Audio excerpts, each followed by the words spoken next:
Now, I'm going to share with you something I've never shared in a conference. It's a personal testimony. And it might cause many of you to be very disappointed in me, and even not even hear anything I have to say. So be it. I preached in a lot of places once. As a young man in the ministry, I was privileged of being around a lot of very, very old and very, very godly men. And they would talk to me. Now, these were men of God. Baptist, very staunch, Reformed, some of them. People not given to enthusiasm or emotions or any other thing like that. Sound men. But they would talk to me about the power of God. They would talk to me about the presence of God. Not as men quoting stories that they had read, but men who themselves had seen with their own eyes the working of God. And I would go out on the streets in Austin, Texas and preach. I was afraid. There was no boldness. There was no power. There was nothing. But I would always hear the voices of these old men.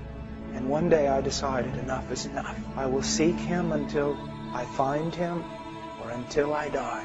I went into a closet and I said, I'll not leave this closet until I know God. 15 minutes later, I fell asleep. My roommates came home and found me in the closet. So I took an alarm clock with me. Please, I'm not saying this for any other reason except I feel like I'm supposed to. Took an alarm clock with me. Set it for every 15 minutes. I'd pray for maybe 5 or 10 minutes. Fall asleep. Alarm clock go off. Set it again. This was my prayer. I didn't pray for China. I didn't pray for the presence of God. In the sense of my ministry, I asked one thing. Lord, you said if I seek you, I'll find you. You said it, Lord, that you would reveal yourself to me. You would let yourself be found by me if I seek you. Night after night after night after night for months, 2 and 3 hours a night, simply sitting there like this, on my knees. Lord, it's been 4 months now. It's been 5 days now, and you still have not come. And just sit there. Lord, I've been here 3 hours, and you have not come. Day after day and night after night. And then one day our church was spring break, and all the college students were going to go on a Bible study ski trip type thing in Colorado.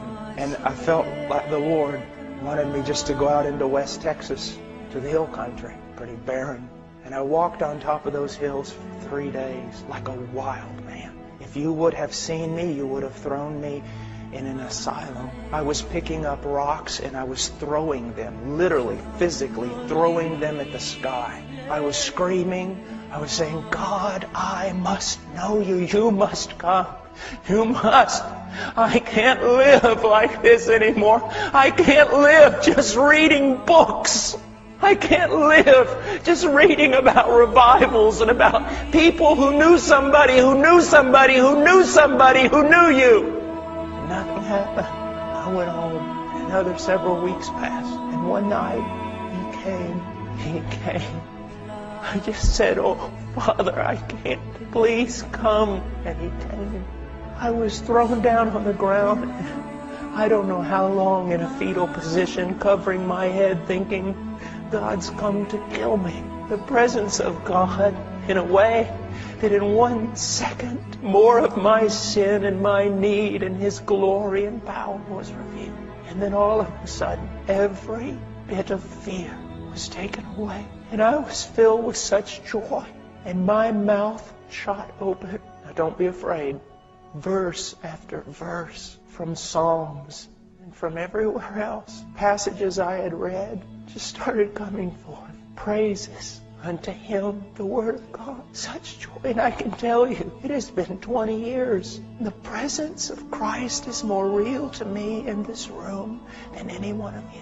And one of the things that is so bad today is many of you men here, you also have known the presence of Christ. But now most of your prayer life is nothing but praying just a little and then just realizing He hasn't come and getting up and walking away instead of staying there until He does. It's just prayer of going through the motions. You want holiness in your life? Run to Him.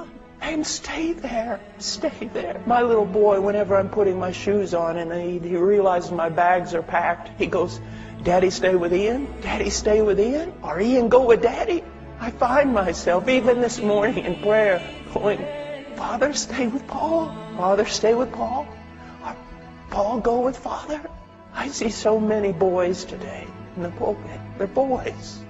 Because as those old men told me, the mark of a man of God is God upon the man. And I don't want to sound, I don't want to sound arrogant. I don't want to sound anything else. I just want to say this, that we have the desperate need to be men marked by the presence of God.